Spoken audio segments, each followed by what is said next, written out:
ओम शांति। राजयोगिनी doctor दादी प्रकाश मणि जी।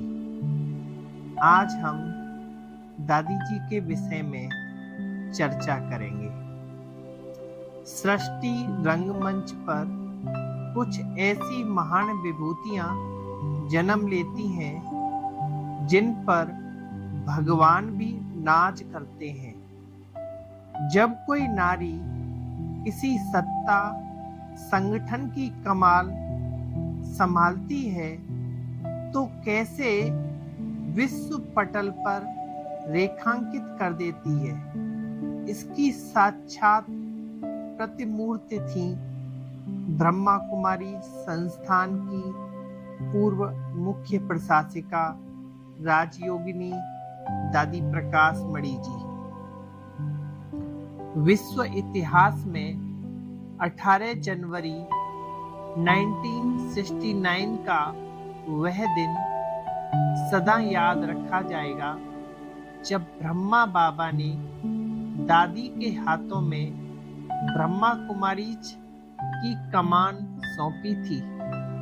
जिस विश्वास, भरोसे और काबिलियत को देखते हुए बाबा ने दादी को मुखिया बनाया था, दादी ने उससे 1000 गुना सेवाओं को नए आयाम देकर उस विश्वास को मजबूत और पुख्ता कर दिया था।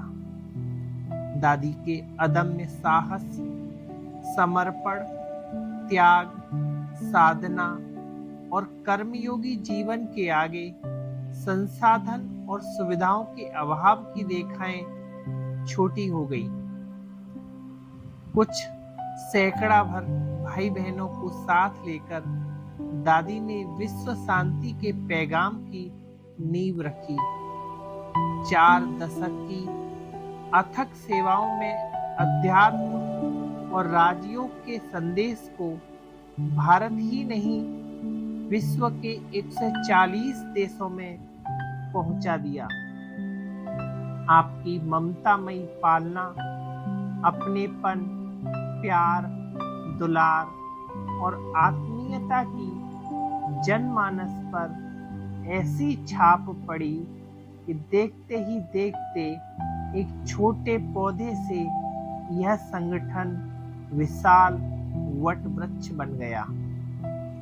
नारी शक्ति में अध्यात्म की ऐसी अलख जगाई कि 4 दशक में ही 40,000 बाल ब्रह्मचारिणी ब्रह्मा कुमारियों की रूहानी सेना तैयार कर दी। ऐसा दुर्लभ और असंभव कार्य परमात्म शक्ति और नारी शक्ति के जोड़ से ही संभव है। कुमारों के प्रति विशेष प्रेम स्नेह के चलते आपको प्यार से कुमार का दादी भी कहते थे। दादी के व्यक्तित्व और कृतित्व की परछाई के आगे कलम की धार फीकी पड़ जाती है, शब्द नतमस्तक हो जाते हैं और स्याही ममता प्यार में समा जाती है।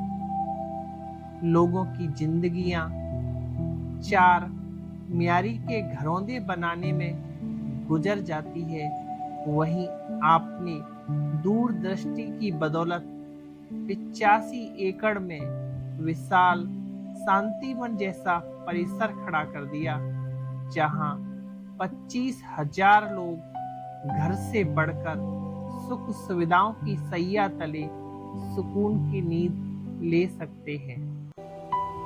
विशाल डायमंड हॉल में आज भी दादी की यादें बसती हैं, जिनके मार्गदर्शन और निर्देशन में यह बनकर तैयार हुआ।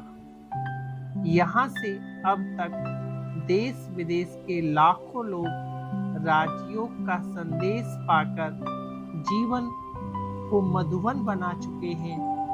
जीवन की तपस्या की वेदी पर तपाने, सेवा में अर्पण करने और 140 देशों में फैले सेवा केंद्रों की मुखिया होने के बाद भी आपको अभिमान छू भी नहीं सका। एक बार दादी जी से एक पत्रकार ने सवाल किया, दादी जी, इतना बड़ा कारोबार है, हजारों बहनें और लाखों सदस्यों को संभालने में आपको हैरत नहीं होती है? इस पर दादी जी का जवाब था कि मैं खुद को हेड मानती ही नहीं हूँ। जब खुद को हेड मानूंगी तो हैरत होगी। मैं तो खुद को निमित्त समझती हूँ। परमात्मा ने मुझे सेवा के लिए निमित्त बनाया है। इतनी विशाल और विराट सोच थी दादी जी की। ऐसी ईश्वर की अनुपम कृति जिन पर परमात्मा खुद नाज करते हैं। विश्व बंधुत्व की मसीहा परम आदरणीय दादी माँ को इस 18वें पुण्य स्मृति दिवस पर बारंबार नमन, भावपूर्ण श्रद्धांजलि। ओम शांति।